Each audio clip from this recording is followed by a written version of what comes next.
काठमाडौँतिर public ठाउँमा बेच्न ल्याउँछ नि डोनटहरू, खास गरी त्यो फास्टफुड बनाउने ठाउँतिर त्यता ल्याउँदाखेरि अलिअलि खाइन्थ्यो। जस त्यो डोनट पनि मजै आउँथ्यो। अनि बेकरीबाट किनेर ल्याउने डोनट घरमै त्यो चाहिँ अब त्यस्तो मजा चाहिँ आउँथेन, तर खानलाई ठिकै हुन्थ्यो। त्यही त नि डोनट भनेपछि त्यो दुईवटा त्यो प्रसङ्ग चाहिँ याद आउँछ। हाम्रो घरमा प्रायः डोनट चाहिँ बनिरहेको छ। केटीले डोनट प्रायः बनाउँछिन्। डोनट कहिलेकाहीँ चाहिँ बवाल राम्रो हुन्छ, कहिलेकाहीँ चाहिँ ठिकै हुन्छ।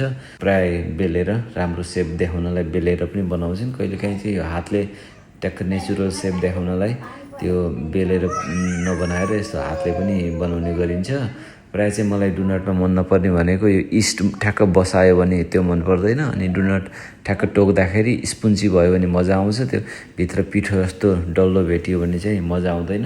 त्यही भएर डोनट चाहिँ मलाई त्यो त्यस्तो खाले मनपर्छ। अनि प्रायः राम्रै बनिरहेको हुन्छ डोनट, कहिलेकाहीँ चाहिँ खत्रै बन्छ।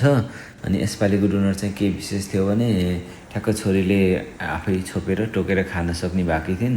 त्यही भएर यसपालिको डोनट चाहिँ विशेष थियो। उनलाई डोनट पनि मन पर्यो, जस उनले पनि मजाले खाए। डोनट र चिया पाएपछि के चाहियो? हामी पनि सानोमा खुब खाइन्थ्यो यो डोनट र अनि अर्को समोसा, पप। हामीले चाहिँ समोसा भन्थ्यौँ।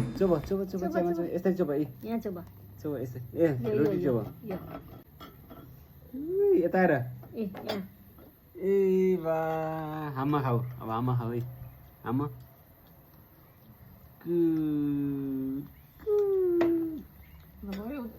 मिठो कति मिठो? कति मिठो? धेरै? ओके।